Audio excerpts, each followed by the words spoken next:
Live from the 607 is the ODPH Entertainment Edition, where we're talking movies, comics, TV, and more. Why don't you join in the conversation? Hashtag ODPH, because here we go.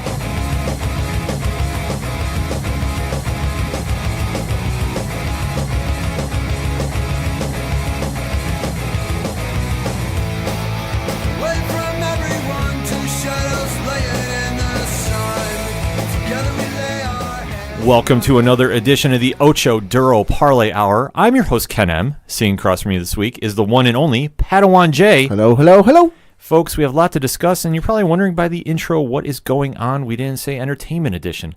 Well, due to some guideline changes that we have to do for the podcast, we're merging everything under one roof, under one ODPH banner. So you're going to hear the sports show, you're going to hear the entertainment show, or Spotlight Edition, Wrestling Recap. It's all going to be labeled now under the Ocho Duro Parlay Hour. It's a parlay of topics, so that's what we're doing here on the show.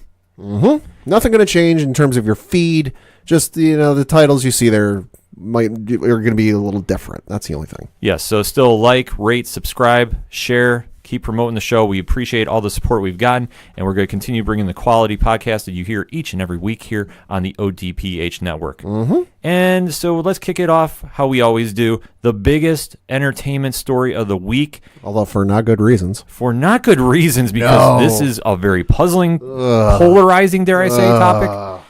X-Men Dark Phoenix finally had its big trailer reveal yesterday as we're recording. And you can it's not even yesterday, this morning. It's this morning. It was supposed to be yesterday. Early this morning. There is just so much going on with this, and not in the good sense. So we are going to be talking spoilers. You have been warned. 3, 2, 1, Pad. What do you think? It's a piece of hot garbage. I'm sorry. Dark Phoenix, even if you haven't read a ton of comics, you know what the Dark Phoenix is. Even if you grew up just watching the animated series in the 90s, you know who the Phoenix Force is. You know the whole story. It is one of the most iconic X-Men storylines of all time. Some people will say it's the most, but that's opinion, and we can argue that till the cows come home. But to do this story, you have to do it absolute justice. They tried it once. It was X-Men The Last Stand, and it was a pile of hot garbage. You don't believe me? Go find it and watch it. You'll see what I mean. So to do this again, I went in with very, very kind of hesitant, thoughts. Like, all right, you did this once and you screwed the pooch. You're doing it again.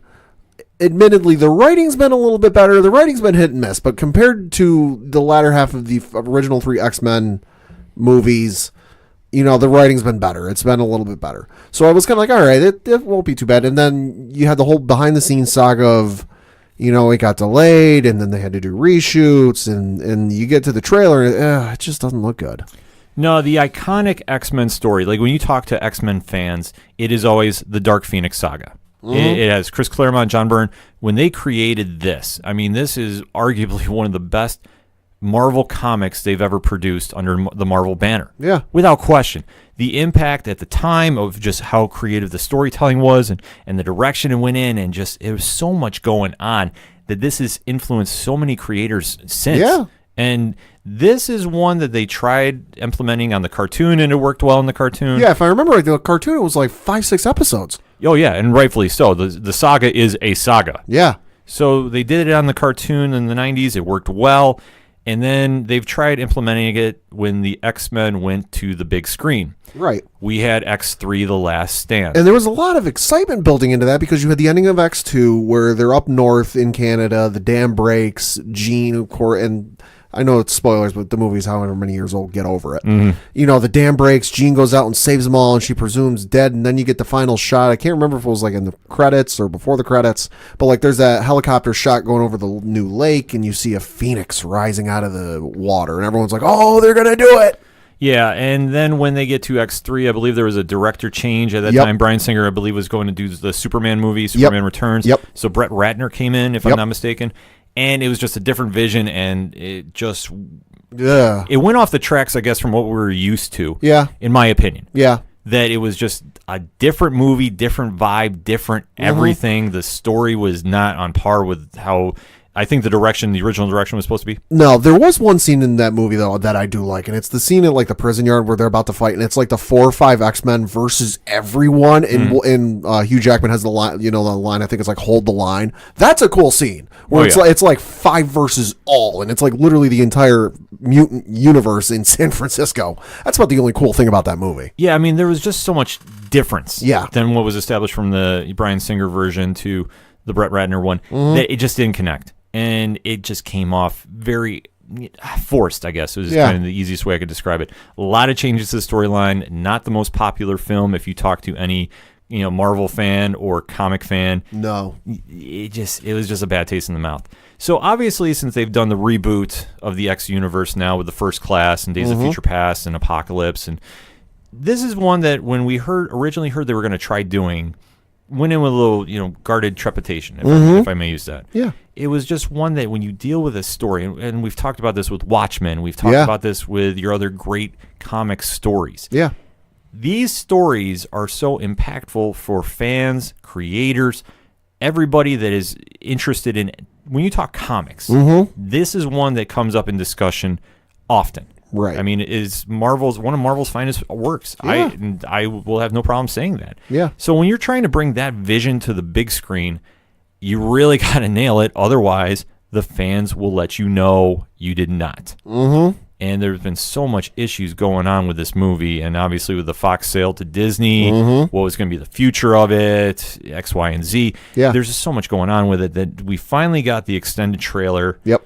And Pad, let's just break it down. Sure. So it kicks off with Jean crying in the rain, and obviously she's having like a flashback or something, and we're really not sure exactly what's going on until they start piecing together that they're back at her childhood neighborhood. Yep.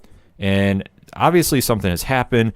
The team is there in its incarnation at the moment, and Mystique is trying to talk her down. Right. And obviously nobody knows at this point that she has the Phoenix Force, I'm assuming from what I can tell.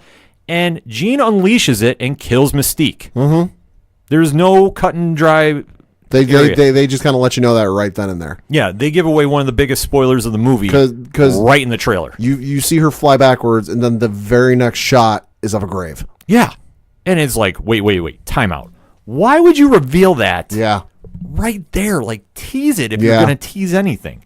But it has been confirmed that, that's when Mystique gets killed off the X franchise. Right. Okay, well, here we go. And as it moves forward, you're kind of seeing how the team is reacting. And they do show Jessica Chastain as an unnamed character, but she was on the Tonight Show with Jimmy Fallon and did describe her character as an alien who's come to Earth to acquire the Jean Grey services, I guess, the power. She wants to harness the Phoenix Force. Yes, so I'm making the early ODPH guess that she is Princess Lilandra from the Shi'ar Empire, which is an interesting take that you're going to go jump right into the Shi'ar universe, which does make sense with the comic, but it really hasn't been established at this time that the Shi'ar is involved in the X universe. Well, I mean, with the way things are going with the sale to Disney, they could do whatever they want. They could throw in whoever they want. It's not going to matter. Yeah, it's just going to be kind of, all right, let's see what happens. Throw against the long sticks. Because once this movie comes out, and then once whatever they do with New Mutants comes out, Fox is done with the X-Men movies. Like, Disney has already said Kevin Feige will take over control of the X-Men characters and the Fantastic Four characters like he does with the current Marvel characters. They'll reboot. They'll cast new characters in future years whenever it ends up happening. They're not going to bring in James McAvoy, Sophie Turner, any of them. It's a full reboot. It's a full reboot. So, like I say, you could go, what to the wall, Sentinels and, villains and whatever. It wouldn't matter. No, so obviously this one, I guess for me, because I'm just a stickler to the story, to see how this is kind of like thrown together. Because at first glance, I thought she was Emma Frost. Right. Which maybe she's supposed to be, and then it turns out she is Lilandra.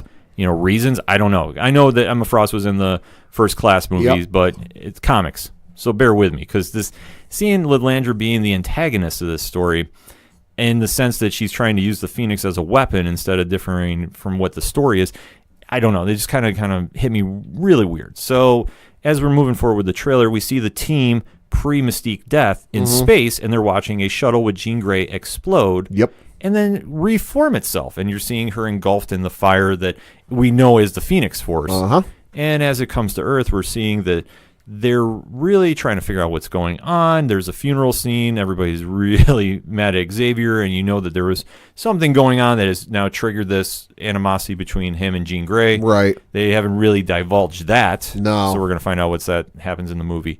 And then you see a standoff between Magneto, Professor X, and Jean Grey. Mm-hmm. And I think the Magneto gets killed off there. I mean, the thing of it is, though, is that scene appears to be a verbatim rehash from the scene in Last Stand. Yeah. Where it's the two of them in a room trying to convince Jean to go with them. And, of course, in X-Men 3, The Last Stand, she kills off Professor Xavier. Mm-hmm. You know, it looks to be, I think the location might be different because in X-Men 3, they were in her childhood home in, like, the living room or something like that. Right. But this one, I can't remember where they are. I think it's someplace different. But, no, yeah, it looks to be a verbatim rehash of X-Men 3. The vibe I got is they were in the X-Mansion. Okay, yeah. So that's where I took it. But it's, as you're hearing, she's either crushing Magneto's helmet or snapping his bones. I can tell, but there's some loud cracking going on. Yeah, there was definitely some loud cracking. I got the sense it was a little bit of both. That like she was crushing his helmet, and at the same time that was then cracking his skull. Right, which, I mean, obviously to display the power of the Phoenix Force, yeah, that's a small taste of it. Yeah. And now they've taken out Mystique. They've taken out Magneto. We're assuming, right, going off the trailer. And just to see how the rest of the X-Men are reacting, you're seeing Beast is blaming Xavier for this. Cyclops, Beast is pissed. Cyclops has no idea what's going on, and all you can hear is Xavier saying, I tried to protect her. Mm-hmm. And obviously, you know the comics, you have an idea why he's acting that way, so I won't spoil that. I recommend you get down to your comic shop and pick up the trade paperback of the Phoenix Saga, rather. But as we go on to the near end of the trailer now, the X-Men are on a train. Mm-hmm. They're captured. Yep. Collars around their neck, presumably suppressing their powers. Right. Which they're held captive by a group. And Pat picked up something which I don't know if it's a no prize, if I can use the late Stanley's catchphrase there. What did you see on those soldiers' uniforms? So if you go to the trailer and it's before you see the date, there's the scene where they're on the trailer, like Ken said, and you know you hear a thud on the roof and I believe it's Michael Fassbender playing Magneto says, oh, she's here. And the soldiers who were there guarding the mutants on the train, the X-Men and then Magneto, you know, they start going towards the doorway. If you look onto their shoulders, there is a patch on both shoulders that says MCU. Feige Force, go! Yeah. I think it's just a very odd coincidence. I think it's a fun nod. But it's a fun nod. Like I said, it's a no prize like the late Stan Lee used to always say in the comics.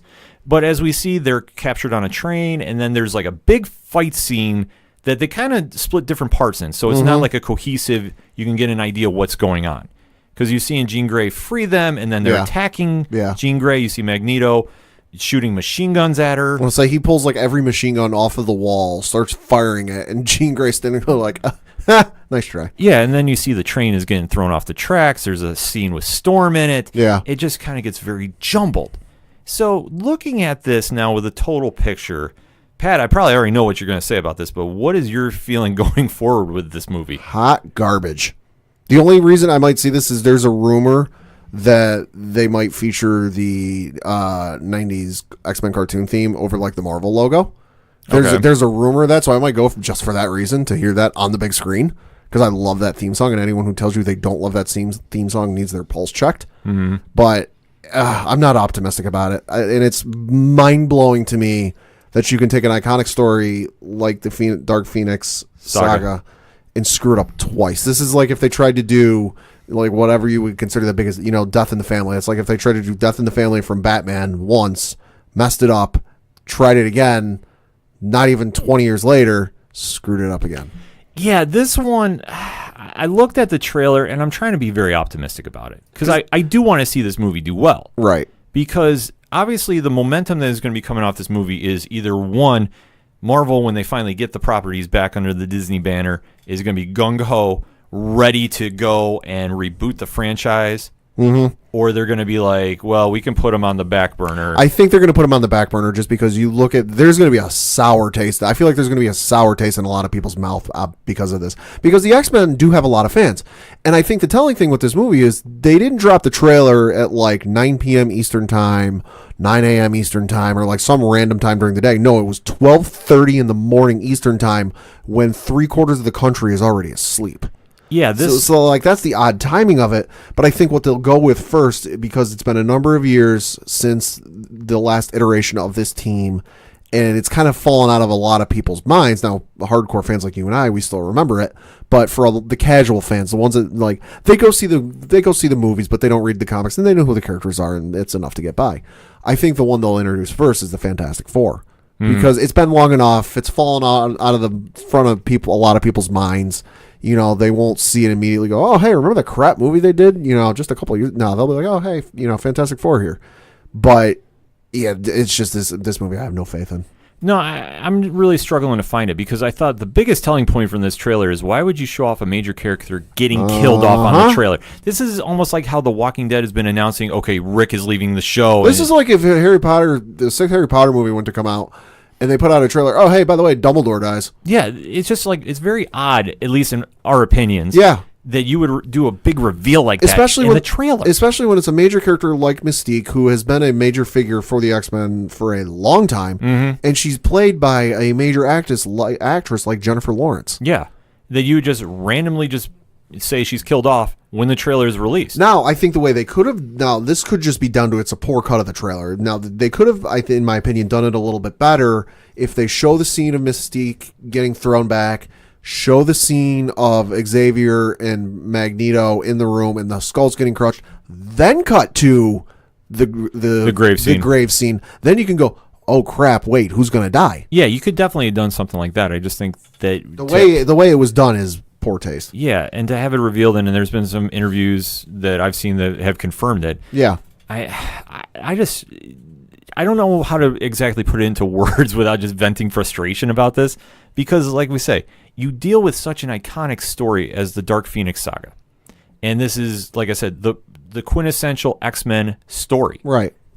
And to mess it up now, as it appears it's going to be messed up, a second time. Well, because the thing of it is a story like this, to me, and you can correct me if I'm wrong on this isn't a story that's like a one-off in a movie. This is something this is something like an Infinity War where you have to build up to it. Now, you don't have to do a 20-film build-up like Infinity War, but you got to do a couple of movies building. This isn't just something that, like, you can introduce the characters in one movie and, oh, hey, by the way, Dark Phoenix is here, and we're going to do that whole story in one movie. Just the fact of the ramifications of this story and when it came out still affect the comics and the characters today. That's the big takeaway of why this story matters.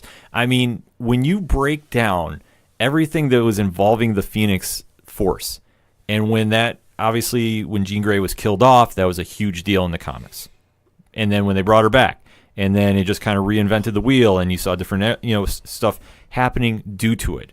I mean, it's great storytelling from the comic perspective, but from the movie perspective, this is one you have to nail if you're going to do it. There's no room for error. And obviously with X3, when that happened back in 2006, different situation. You had a different director coming in, different vision. Yeah. You're going to have changes, and in my opinion, it didn't come off right. So now looking at this, obviously with the sale of the X characters involved with the Fantastic Four going to Disney and Marvel, there's going to be change, and everybody's probably like, okay, well, not to say you're going to do a bad movie, but if you know that obviously stuff is going to change, this is your last swan song with the characters and the universe you've built, you probably want to really nail it out of the park. And just with this, from what we've seen so far, I'm just struggling with this. I think the only way you can possibly save the end of the movie is if something happens where, like, Jean Grey decides to unleash the full, like, everything she's got of the Phoenix Force and say, all mutants are gone. Fade to white. If they want to do something crazy like that, I'd be all for it. I mean, because that's how you send them off. Well, that's how you want to explain how the X universe disappears and then winds up in Marvel? That would be amazing. That would be... Do you realize, I mean, obviously this movie was already done before the deal is going to go through Marvel and Fox. Can you just imagine if that was the curveball ending? And like all of a sudden you just see Nick Fury standing at the end of the movie going, what do we have here? Oh, like something wild like that. That'd be a way to save this. But I don't know. I mean, I'm looking at this trailer. I've seen it a couple times now. I'm still going to go see the movie because I want to definitely see how the vision ends for that X-verse. Because obviously, in my opinion, Days of Future Past was one of the best X-Men movies they've done. That was incredible. Bar none.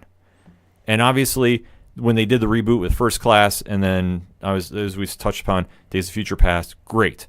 X-Men Apocalypse was good. Was good. It wasn't. Yeah, it was good. You know, it was a different story, and trying to tell Apocalypse, and obviously they've been doing like different timelines, so to speak, in different eras. Yeah. It's tough, but I applaud them for doing it. And like I said, I thought it was a good movie. I didn't think it was great, but I thought it was good. Yeah. This one though, like when you start throwing around Phoenix Saga and doing that whole story.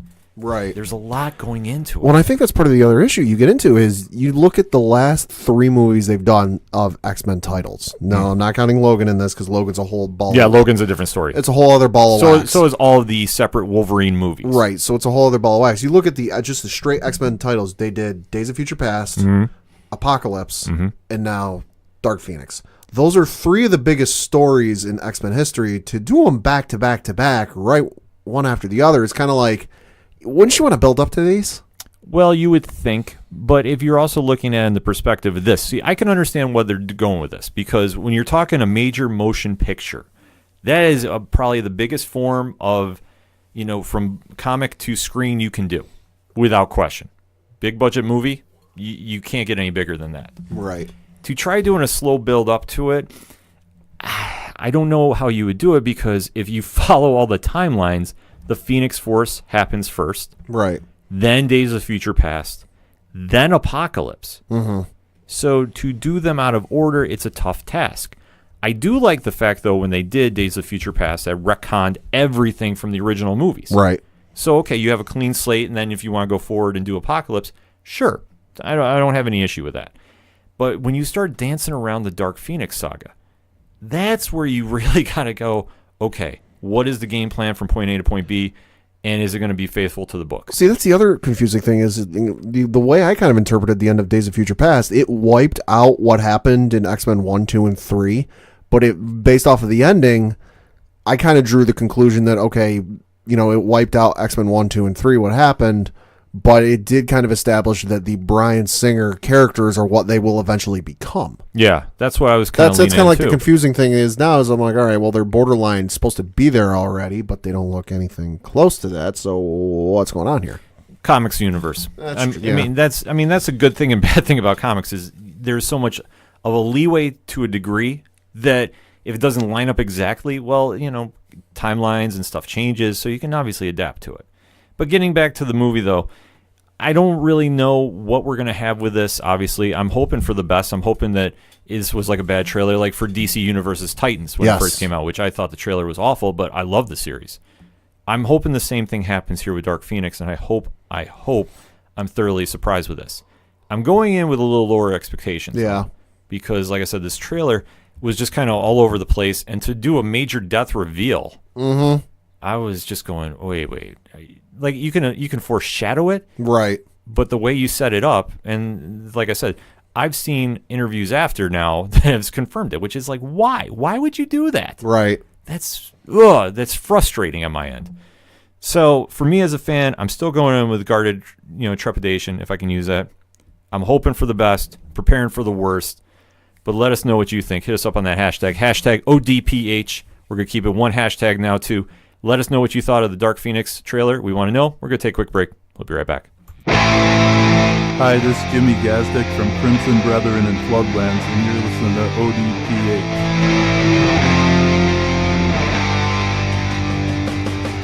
ODPH. Come back for segment number 2 on this week's ODPH, focused on entertainment. Mm-hmm.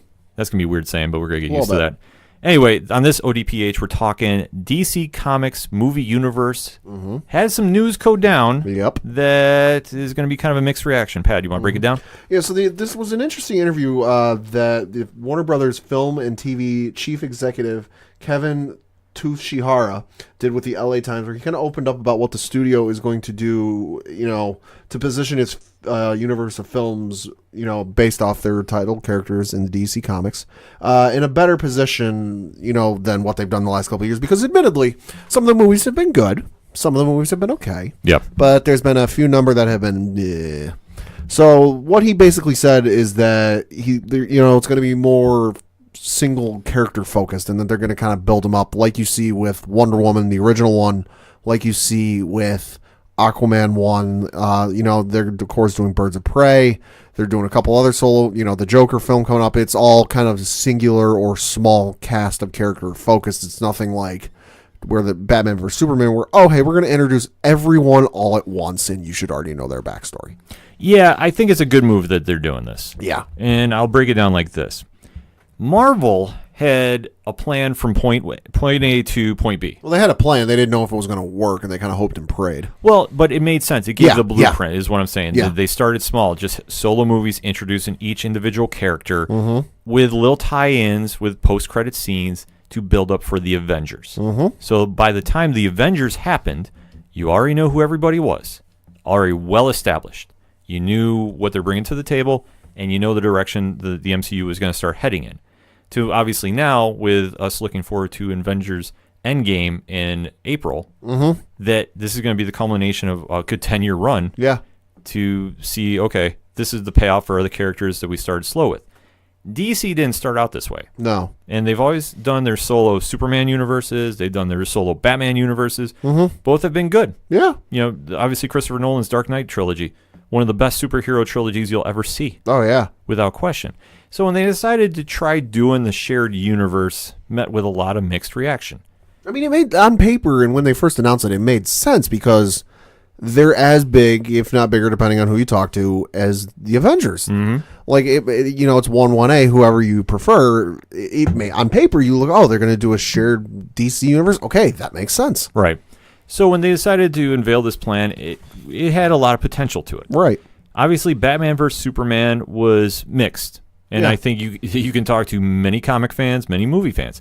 What do you think about the movie? I thought the extended cut was better than what they put in the theaters. Yeah, I thought it was better too. I mean, I still wasn't sold on it. Right. I was not a fan of that movie. That's just me. But I understood what it was doing, and plus it built up Wonder Woman Yeah. very nicely, that when the Wonder Woman solo film came out, it had more of an audience that was ready to go see it. Right. I mean, it kind of introduced her in a way that where, like, she showed up, she kind of kicked ass, and then it kind of gave you this, if you didn't know who she was, you're kind of like, all right, who is this? Yeah. Like, I want to know a little bit more about her. And then, hey, coincidentally, next movie, Wonder Woman. Yeah, which I thought was a very smart idea on their part Yeah. to do that. And then when Justice League came out, I thought one of the biggest drawbacks was if you were not familiar with the comics, you didn't really know who Cyborg was. Right. You didn't know who Aquaman was. Right. You have an idea. Even well, to the Flash, you have more one because the Flash is on the CW. Right. Different actor, but same story. You know, enough said there. So obviously, when Justice League came out, you already had somewhat of a built-in audience, but you didn't really have a full locked-in audience. Right. I mean, for folks my age, you would have known at least a little bit who Cyborg is from some of the animated shows, and the same with Aquaman, because I know they used to show Super Friends reruns back when I was a kid. So you would have had it, but not everyone would have known that. Yeah. So obviously, when that movie came out, a lot of hype to it. Yeah. Was it a box office smash? Nah. Not on the same level as Avengers. No. So obviously, with Aquaman coming out in his own solo movie after, which has been a huge hit. $1 billion. Yes, rightfully so, because it did the one thing it needed to do. It established Aquaman as his own character, own universe. You finally understood what the big deal is. And it was fun. It was a fun movie. It was it was such a change of pace from what we had seen under the quote-unquote shared umbrella / DCEU / Worlds of DC, whatever you want to define it as. It was such a nice departure from it, and it stood out being its own vision. That now, that showed, okay, a solo movie with a loose tie-in to Justice League, because there was one... There's a line reference to it. Yeah. That you still know it's connected, but it's still doing its own thing. You're going to have the same thing happen with Shazam when that comes out in April. And Shazam is technically in that universe, but he's going to be doing his own thing. Yeah. Wonder Woman 84, when that comes out, is going to be a solo movie. Is it going to have a tie into the Justice League? Maybe. Maybe it's set in 1984, so it's, might be a little hard, but... It depends if they do like a future flashback or something like that. Yeah. I mean, depending on timing, because I'm horrible with dates in movies like this kind of scenario. The only potential way they might reference this is if it happens around the same time that Bruce's parents get killed. You might see something, because as prominent as they are in everything Gotham, I feel like their murder would show, like if that wherever Diana ends up fighting, I feel like she could be out someplace and walking by a TV. And in today's national news, the Wayne family was tragically murdered in Gotham. It's something like that. I mean, there's going to be ways if they want to connect it, they can. I mean, if it's like Diana, who in present day is thinking back about her mission in '84, obviously something triggers it, that maybe she's talking to somebody from the Justice League. Who knows? But point is, that's going to be a solo movie. They might have a loose connection to Justice League. Who knows? But with the other projects coming out from DC, you got the Birds of Prey movie, which is going to be doing their own thing. Yep. You have the Joker movie, which with Joaquin Phoenix. Yes. Which, however that's going to go, we don't know. Right. That's so wrapped up in secrecy. There's not much known about it. Right. I mean, that's going to be such a wild card film that, we have no idea what's going to happen there. And obviously, there was some news involving Suicide Squad 2. Yep. That James Gunn is going to be taking over that. Yep. And Will Smith is not going to be part of it due to a scheduling conflict. Which makes sense. I mean, you look at the Suicide Squad, it's kind of like the Avengers in that it's not... You have certain characters that show up for a time and then they kind of go away, and then you have some that are there for a mission and then they're gone. It's a rotating cast of characters. That makes sense. Right. And obviously, I think Will Smith, I mean, they parted amicably. Yeah. There was no, like, he didn't want to do the movie. It's just literally a scheduling conflict that's causing this. So, with that being said, obviously, Suicide Squad is going to be a different version than we saw in the original one. Right. Is it going to be tied into anything? No. And I think that gives a lot more creative freedom that if they want to revisit this avenue down the road, they can. But one thing they really just need to do is establish your non-Superman, non-Batman characters. Right. There's more to DC than Batman and Superman. Yes, they are the two biggest figures in that universe, but there's more to it than them. Right. There's 2/3 of the Trinity, and Wonder Woman is now having her movies. Yep. So, obviously, when you have your big three already established, you can start taking focus towards, like, the Birds of Prey, the Suicide Squads. Whatever you want to go with, so then if you want to come back down the road, you already have these characters developed to the audience. Yeah. That they know their stories, they know what they're capable of doing. And you can obviously kind of pair them together if you want to go down that road. It's a nice out, I think, that if they want to just keep it focused on their own characters and, their own little kind of sub-universes, sure. Yeah. You don't need to tie it in. I think that's the smart plan for them for the next couple of years, because you look at the two times they tried to do the shared universe, and it's still a shared universe. You may not see Batman or Superman on the screen, but you do see their logos and or weapons, because I think there's a shot in Shazam, at least the trailers, where you see a Batarang in Shazam. So they will still be shown in some capacity, but you won't see them in costume. I think that's the smart thing for them to do, because let's be honest, the last two iterations they've done where it's like the whole big, meet-up movies haven't been all that great. They've been okay. They haven't been that great. So I think the smart thing to do is to do these kind of singular focus movies, the Aquamans, the Wonder Womans, the Birds of Prey, the Jokers, wherever else they want to go. There's a lot of characters they can play with that, you've seen in animated shows and you've seen on web shows and you have never seen the light of day on the big screen. There's a lot they can do with. There's a lot they can play with, to eventually then to build up to something that makes sense and you can be invested in it and not going, oh, I have to care about these characters even though this is literally the first time I'm meeting them on the big screen. Yeah, I mean, it's just one of those ideas that on paper, to do a shared universe, it could work. Yeah. But you have to really plan it out and really do it proper. Right. So this now gives the avenue of, okay, we're going to establish each character on their own. Right. And let's see, maybe there's something that if we pair them together, we might have something. Which makes sense, because when the Thor 1 came out, I didn't see it in theaters because I didn't know who the you-know-what he was. I eventually saw it later, and then I saw Thor 2 in theaters. I didn't love him out the gate. He was a great character. He was fun to watch, but I wasn't over the moon like, oh, bring him in. We need him. We need him. I'm like, if he shows up, okay. That's the benefit you get with the build-up, is you get these characters who... One person might be over the moon excited for him. The other person might be lukewarm on him at best. And you give him a reason to, like now, like I said, Thor 1 couldn't care for him. I thought he was a great character. Now, the scene where he shows up in Wakanda is probably one of my favorite scenes in cinema history. Yeah. Like, you don't get that if you just introduce him in, oh, by the way, first movie, and he's a powerhouse. No, you got to build up to it. Yeah, I agree. I mean, you kind of take a look at, like, when Cyborg and Aquaman came in the Justice League. Yeah. They had an introduction, but they weren't really introduced to the audience. If you read the comics and you're a DC Comics fan, you know who they are. Aquaman had the greatest intro of all time, and don't you deny it, my man. Well, like I said, how Jason Momoa decided to play him is, a whole different story. But obviously, after that film, there was some interest in seeing those characters develop in their own movies. Now, obviously, what's going to happen from there, I don't think the Cyborg movie's still happening. No, I don't think so either. And that's the sad thing with Cyborg is, like, having read the New 52 Justice League comics, like the first couple of paperback volumes, it would legitimately, if they had gone the New 52 route with his origin story, it would have taken them another 2-3 minutes in Justice League to really do his origin story justice. Yeah. It's not a long one. No, it's really not. They hint at it, but they cut it off like 2 minutes early. No, and I mean, obviously now they've introduced him on the DC Universe Doom Patrol, which is awesome, by the way. Highest recommendation I can give right now, but I'll get into that later. Getting back to the movies, though, there is some now room to see, okay, what do we want to do later down the road? And like we said, this is a great idea to do. So, Pat, let me ask you this. You take Superman and Batman off the board. I know there's another Batman movie coming out. Obviously, Superman is up in the air. We don't know what's going on there. Give me a character you think that they should add to the DC universe on screen that maybe down the road we can kind of see interact. Dr. Fate. Okay. Like he's the DC equivalent of Doctor Strange. I think it'd be real interesting to see what they can do with that. And I think there's a lot of avenues they could go with Dr. Fate and make it real interesting. I agree. I think that would be a good one. For me, though, the one character that I think they have to get right on screen is Green Lantern. Yes. Either if you do the Jon Stewart version, the Kyle Rayner version, I don't want to see a Guy Gardner version unless you're doing Green Lantern Corps. Don't want to see it. Or if you try redoing Hal Jordan. Either way, if you do one of those, and that's the one you want to establish for a trilogy, you have to do. Obviously, the Ryan Reynolds version, not the best thing I've seen. Obviously, it was a lot different than I think it was meant to be, and it was just it just didn't connect with me. Like, as a Green Lantern, I just have a different version of him, I guess. Right.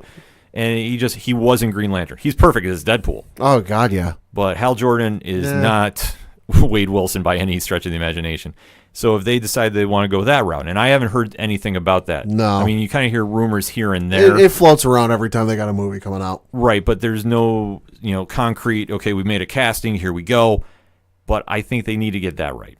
Yeah, absolutely. For me, they need to. I honestly have no real interest about seeing The Flash hit the big screen because we have him on the CW. Right. I think Grant Gustin and company do a great job with that. I feel like you're stepping on a lot of toes if you do them on the big screen, too. Yeah, I mean, obviously, when the reaction it came out, obviously, way back when, they announced the first Flash movie was going to be coming, a part of the, the DCEU, it was on the same day that I believe the ratings were released for The Flash. Yeah, and then they said, we're going to do Flashpoint, which Flash on TV I can't remember if it had already done that or it was about to do that. I think they were about to do that. Yeah, so that was a little messy. Yeah, it's just a little to put it lightly, it's messy.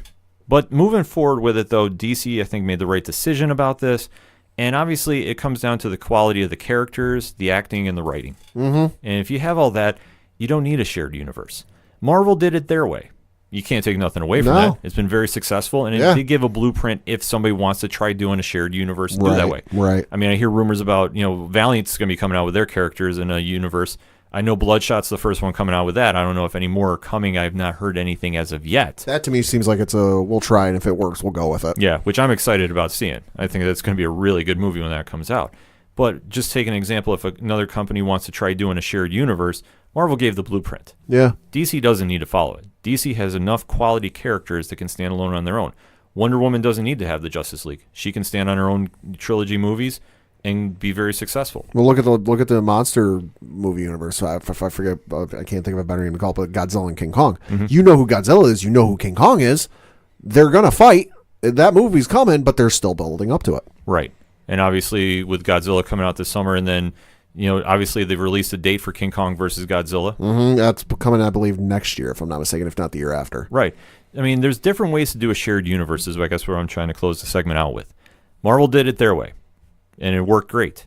DC tried. It didn't go exactly as planned, but their characters are strong enough if the acting and writing is there. If they can pull that off and they want to visit the avenue down the road, they sure can. Right. And you know what? They'll be more successful than they realize they can be. But let us know what you think. Hit us up on that hashtag ODPH. What's your thoughts on the DCEU being no more? We want to know. Hit us up. Let us know. We're going to take a quick break. We'll be right back. Hey, this is Matt Jane. This is Julian Hepworth. I'm Ross Marchuka. And John McBride, and we're Shot at the Robots. You're listening to DPH. Coming back on this edition of the ODPH, and it's time to talk some Walking Dead. Oh, boy. Now, obviously, there was a little news breaking out that they're looking at expanding the franchise again. Supposedly, a rumor is that they are working on a third series. Of course, first one being Walking Dead, second one being Fear the Walking Dead. There is an untitled third show being currently worked on. No word on when, where, or who it will involve. I'd like to, if I could personally throw out my fan opinion, something overseas. That'd be something a little different. I would not mind seeing that. I don't know exactly where you could go unless you're going to break off a character onto their own. Maybe a Negan show. Yeah. Which would be... Drop Negan in like the middle of London. Let the fun ensue. Yeah, you do something a little crazy like that. Because, I mean, even though the ratings are down on The Walking Dead, they're still, I believe, the #1 show on cable. There you go. I believe. I could be wrong about that, so if I'm wrong, hit me up on the hashtag ODPH. But they're still doing ratings. It's just not as popular as it used to be. Right, which happens to every show. Right. But obviously they're doing the big transition phase now. They've had some big stars leave. And now we're kind of seeing the Daryl Dixon show. Yep. Which I will tell you this, I'm thoroughly surprised at. Yeah. Happily surprised at. Yeah. Because now we're seeing different layers of Daryl, his character come out. And where they go from here now, they had the big standoff with Alpha. And obviously Lydia is trapped in the camp. The two-man band is the exchange piece. I mean, I just think that name's awesome. So I need a shirt of that. Yeah, they need to come out with some more gear for that. It has to happen. Yeah. But obviously, as they open the episode, we see Daryl's interacting with Alpha, and we are talking spoilers too, by the way, about this. That we're seeing kind of a different timeline too, because you're seeing flashbacks with Jesus, who was killed off on the show, meeting up with Ezekiel too. And I think it's just more of a foreshadowing of things to come. Because you don't really see a happy moment on The Walking Dead. No. And it was kind of like, okay, you're seeing what Ezekiel's big plan was. And obviously he's talking with Jesus. They're talking about, different things involved in the different communities. So now you're seeing, okay, Ezekiel has something big planned. And it turns out they're trying to get a movie projector. Ooh, okay. So... obviously, Ezekiel's got some different plans for the kingdom. Little entertainment never hurt anybody. No, and I mean that was kind of the side plot to the episode. Sure, it was a little different. It was just a fun moment. Yeah, because obviously they were playing some music. I'll say fun moments are hard to come by when there are literal dead people around you trying to kill you. Right. So obviously at this stage, it was a nice little segue in the episode. I mean, they were kind of having some fun, so to speak. At least, obviously the struggle to get the projector was kind of a not as serious of a storyline as was going on between Daryl and Alpha. So it was a nice counterbalance, I think. It was there. I mean, I thought it was okay. I wasn't like super involved with it. Yeah. I was more interested to see how Daryl was going to play against Alpha. Yeah. Because this one is the first time he's had to deal with an antagonist head on. Right. This is usually where the Rick would step in and, obviously Daryl would follow his lead. So to see how Daryl was playing this off, and originally he wasn't making a deal. No, he wanted no part of it. No, which I thought would have been a very interesting stance had he stayed to it. Yes. Eventually, he got convinced otherwise, and he decided, okay, let's make the deal. But then my personal not favorite character right now, Henry, had to go and free Lydia. I mean, you knew it was coming. Yeah, which at this point, this was just kind of another scenario where you're just like, oh, man. Again with the heart. Yeah, and this is going to get young love. This is going to get you killed so quickly in that zombie apocalypse. It's not even funny. Yeah, she might be playing him. We don't know. Yeah, which I mean, she has been very, we're not cagey. sure what direction she's going in, which I think is, a very good way to write the character because if you know what's going on, it's just not going to have a payoff. Right. So obviously they take off from the camp, and during this time though, there is a baby that is. The Whisperers brought to the camp. Who thought this was a good idea? Oh, we're going to go where, yes, we are dressed like the dead people, and the dead people don't think we are alive. But I'm going to bring a baby along with us. Well, Alpha, remember, she said a very, unique line, like how animals are babies. And she was just like, we're all animals, even babies. And, And it was just like, it really kind of showed how just warped her view of the world is. Oh, it's super warped. It's super messed up. And obviously Connie sees this and saves the baby. And obviously at this point, you've now triggered the rest of the Whispers to come hunting. Oh, yeah. Which definitely was a turn of events that I thought was very interesting. Because Connie, you really haven't seen the new members of the group really stand out and really kind of make their plan. So to see her make a real impact like that, I thought was very cool. I thought it was very interesting. And especially as she's running through and she's getting hunted. And when she's deaf, mind you. Yes. that this was, and I thought how they shot the whole scene was very cool. I thought it was very well done. I'll say the hair was standing up on the back of my neck because, like I said, she's deaf. So, like, they played it off from when they were running and you're seeing things from her perspective. Like, there's that high-pitched ringing you read about if you read about, being deaf. And, like, you could faintly hear something, but, like, she didn't have full use of her hearing like, your average person would, where... Oh no, there's one over there. Oh no, there was one where I think they shot it like she's looking around and she's like holding the baby and there's one coming up behind her and I'm sitting there behind you. Yeah, they shot the scene very well and very tastefully, and obviously you see that Daryl makes the save. Yeah, which I thought was kind of interesting because obviously he's got to deal with Alpha, but he somehow saw that going on too, and he made the call to do, which was very Rick-like. Because I could see Rick doing that too. But to see Daryl kind of step up and, like I said, doing his own role, and you're seeing the layers that now he's accepting that he's the leader of the group and everything's riding on him. He's setting that example of what he's expecting from the community. So obviously he makes the save, and they have to go track down Henry and Lydia, who are hiding because Lydia doesn't want to go back. Nope. Apparently, we think. Supposedly. But Enid finds them, and honestly, this is kind of turning into Romeo and Juliet between Henry and Lydia. And if you've read Romeo and Juliet, you know how that ends. Yeah. Not well. Not well at all. So spoiler alert. Yeah. Well, no spoiler alert. It's thousands of years old. They die. Yeah. This is going to be interesting how this all plays out. I kind of want to see Alpha's daughter die just because she's already twisted and crazy enough. I feel like that'll push her further over the edge if that's even possible. I'm really interested to see what her character truly is. Yeah. Because if she's going to be the next Alpha, I mean, let's see how this plays out and see the evolution of said character.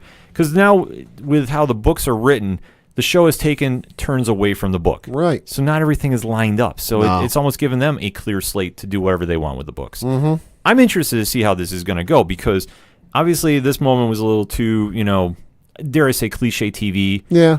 Obviously. It was to me, though, it made sense for what it was. It was the first interaction they've had, the two sides, good, evil, have had at this point in the season.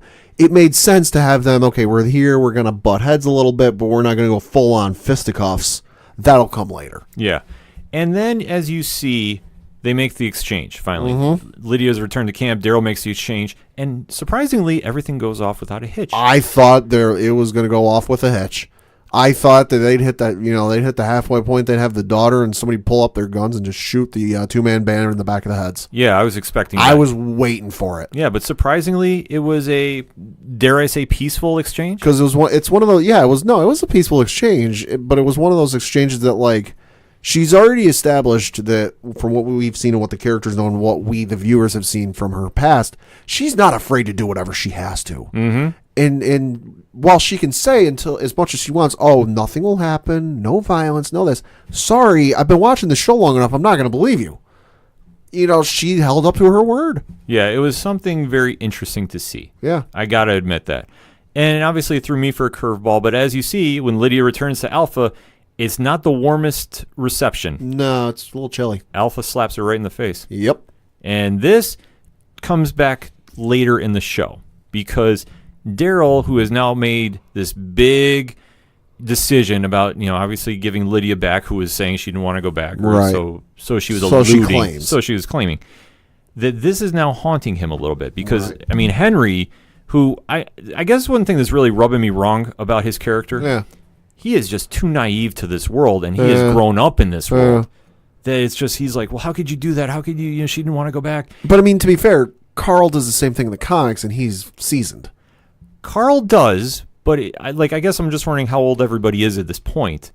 That, okay, maybe you bring up a point there too, because I guess for me, I'm just thinking Carl, because for those who don't know, Henry's character in the comics is Carl. Carl is the one who falls in love with her and breaks her out of the prison and goes with her, this whole thing. And he's seasoned. He's veteran. He's lost an eye at this point. Yeah. He's seen everything that happened with the governor and Negan and this and that. He knows what to expect. He knows what to do. And yet he's still blinded by his young love. Yeah.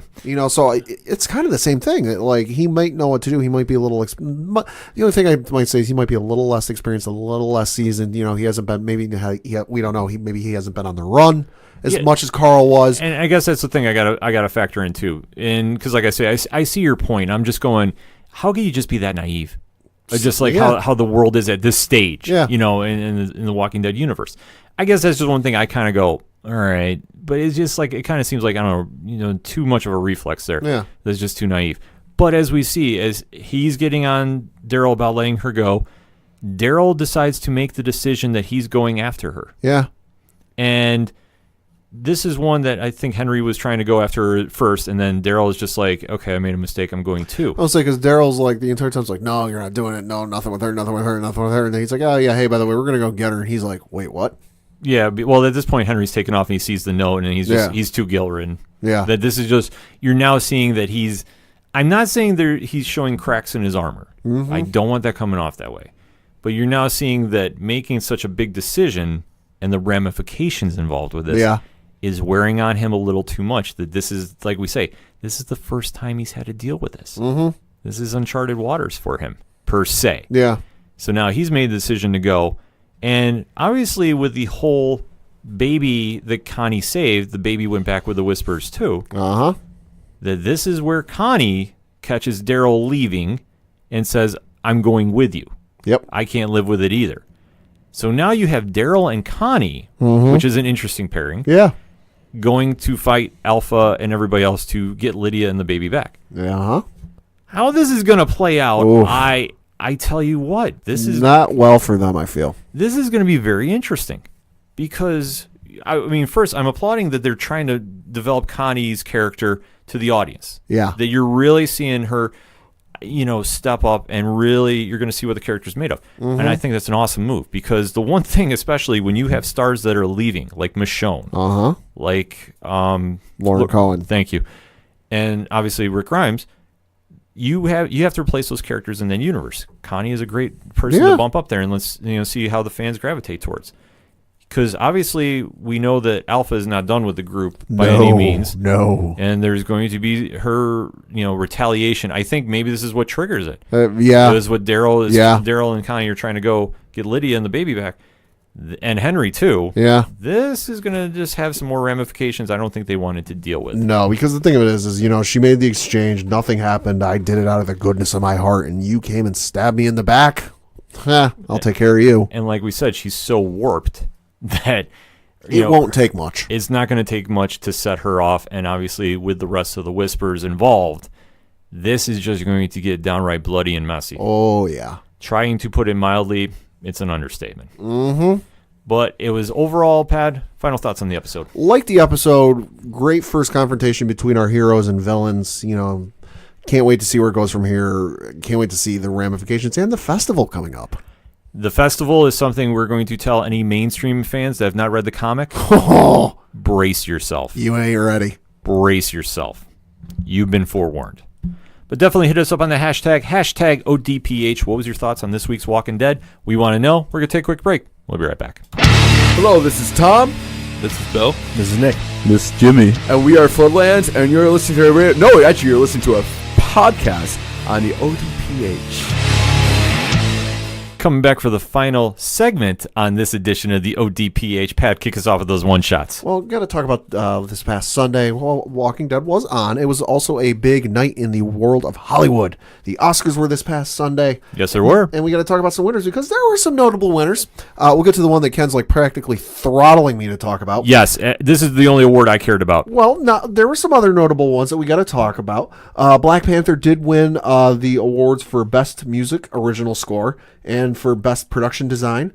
I believe they also won the award for Best Costume Design, which those costumes in the movie were amazing. Mm-hmm. But the big one that everyone is talking about was Best Animated Feature Film went to Spider-Man Into the Spider-Verse. Well deserved. You know my affection for this movie. I love this movie. This was, with how stacked this category was, that this was one for me personally. Yeah.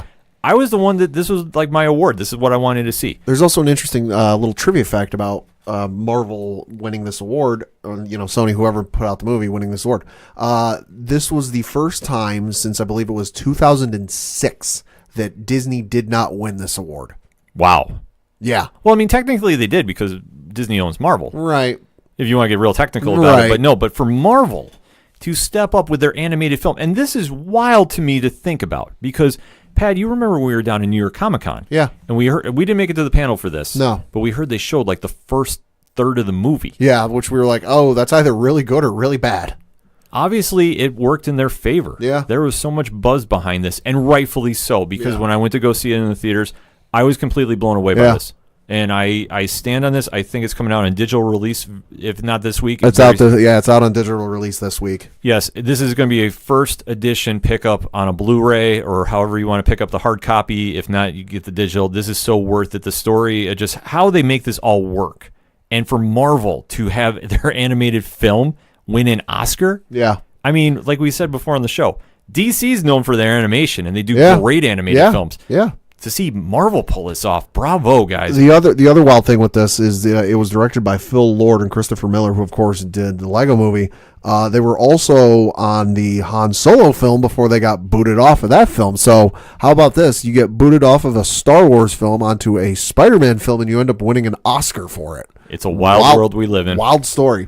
But some of the big major awards, Regina King won for Best Actress in a Supporting Role for If Beale Street Could Talk. Mahershala Ali, of course, who you know from House of Cards and currently True Detective. Luke Cage. Yeah, Luke Cage as well, won for Best Actor in a Supporting Role for his role in Green Book. Rami Malek won for Best Actor in a Leading Role for his role in Bohemian Rhapsody. And then Olivia Colman won for Best Actress in a Leading Role for her role in The Favorite. And then for Best Picture, the film Green Book took it. But I want to roll back just a quick second. There was some interesting Bond news that came out this week. Of course, we do have the director. We do have a prospective release date of 2020, if I'm not mistaken. You do have some potential casting news. Now, nothing about a potential Bond girl has been, announced. They're probably looking at some people. But we might have a villain, ladies and gentlemen, and this is the first time in a long time that because I'll admit, when they announced Javier Bardem, I really didn't know who he was, I'll be honest. Ended up being a fantastic villain. Mm-hmm. Current rumor is that Rami Malek will be playing the Bond villain in the upcoming 25th Bond film, which I'm all for. That's amazing. Good for him. Talk about a career. Go from winning an Oscar for Best Actor to, oh, hey, you're going to be the villain in a Bond movie. Yeah, that's wild. But it's awesome. I mean, like I say, I'm not the biggest Oscar person. No. I'm more into, I'm not a big award show person to begin with. Sure. But the Oscars have so much gravity to them, and there's so much prestige. I mean, congratulations to all the winners. Yeah. And obviously when Into the Spider-Verse won, I lost it on social media. Oh, the internet went nuts. Yeah, I went nuts with them. I have no shame in saying this because I love that movie, but congratulations to everybody who won the awards. I mean, well-deserved. It's the Oscars. And I also want to say congratulations to Marvel. If I read right, they finished second in the night with Black Panther winning a total of 5 awards. I think only Bohemian Rhapsody with 6, I want to say, beat them out. That's wild. Which is wild. Marvel went from no Academy Awards to like 5 in one night. Hey, it just goes to show, how the film game is stepping up, and obviously it's so cool to see Marvel winning and just everybody winning too. Yeah. Like I said, I thought the award show after Spider-Verse won, it was like everything else was kind of like congratulations for everybody. My interest kind of went out the window. Right. But I'm very happy for all the winners. Congratulations. Enough said. So going into my one shots, I know I haven't talked about Deadly Class on the show in a while because obviously there was a little weather issues preventing me from watching and such. But I'm talking spoilers because the show is so good. So good. Since last we left off, like I said, talking spoilers, if you haven't been watching, Chico was killed off in the Vegas episode, and Maria's had a breakdown since then, and now we're seeing Marcus's past catch up with him, with Chester now entering the field. They've now had their run-in. Marcus has to explain the whole fire that's going on. And one thing, too, Pat, because I know that you're kind of a little behind on Deadly Class, when they start doing their flashback sequences, they animate it like the comic. Sure. Which I think is such a cool visual to the show. I really do. And I'm going like, this is something that other shows should try implementing too, especially comic shows. Yeah. But Deadly Class does such a great job explaining it, and when they're doing flashbacks of the characters, so you really understand what they're coming about with. So as they're going through with this, you're seeing Chico's dad is now showing up at King's Dominion, and he's trying to track down what happened to his son, that he doesn't know that Maria killed him. And now this is going to get, from bad to worse. And you see Maria slowly having a breakdown, and just the character work that she's doing on the show is just truly amazing. And to see where they're going with this is going to get even more crazy, because obviously with Chester now chasing Marcus, this is where it's been building up. Chester is a very, very disturbed individual. There's some visuals that I don't even want to talk about on this podcast. Right. That you have to see to believe, because I cannot do justice. And I'm just going, bravo to Syfy for actually doing this and following the comic to the letter. Because I don't know who else would actually do this and do it enough justice. Yeah. Because they are going a lot of places that I was not expecting. None. And obviously, as you see with Billy, Saya, and Marcus leading the Scorpio slasher out to track down Chester, it goes sideways. Something happens. It's not good. What happens next week? Who knows? And now, especially with Madame Gao taking over for Master Lin at King's Dominion, and there's the power struggle there. There's so much going on with the shows. I know I just gave kind of cliff notes for the past 3 episodes, but I can't do enough justice to it. I'm telling you, you need to get on Syfy. Start watching the show. I know they have links you can watch past episodes. Make sure you do. The Rick Remender story is truly incredible. If you can't, watch the show, pick up the trade paperbacks by Image Comics. Can't do enough justice for that. Syfy, Wednesdays, 10 p.m. Eastern Standard Time. Check out Deadly Class. It's so good. The other news I know we haven't talked about was Umbrella Academy, which was phenomenal on Netflix. The Dark Horse comic. See, I sit around you too much and start talking Star Wars. The Dark Horse comic has been renewed now for a 2nd season on Netflix. Good for them. Rightfully so. I don't want to talk spoilers because Pat is not caught up to the show. Nope. So I don't want to ruin anything, but it was so good. It's a little different than the comic. So like I say, when you're down picking up Deadly Class, check out Umbrella Academy by Dark Horse Comics. You can get the trade paperback, get caught up there. And lastly, speaking of comic shops, pick of the week, Heroes in Crisis 6. There you go. You know I love that story. It's going places. It's going to get near the end sometime soon. And I'm expecting a big payoff with this. I don't even want to dig into spoilers. Get down to your comic shops. Go show them some love. I'll even give you a recommendation. If you're a Star Wars fan, don't even have to be a diehard one like myself. If you just enjoy the movies and you want a little fun read where not much is real tied into it, you don't got to get too deep into it or know any real backstory. You just got to know who the characters are. The run they've been doing currently with Age of Republic has been a fantastic read. It's been one-offs of a bunch of characters that were alive during the prequel movies. So they've done Count Dooku, Anakin, Qui-Gon Jinn, they're just fun one-off reads that are a lot of fun to read. Yeah, there's so much good books out right now. You definitely got to hit your local comic shop up and pick up some reads. Right. What else can we say from that, folks? Hit us up on that hashtag ODPH. That's all we got for this week. So for Padawan J, Thank you. I'm your host, Ken M. Thank you, as always, for listening to another edition of the Ocho Duro Parlay Hour. We'll see you next time.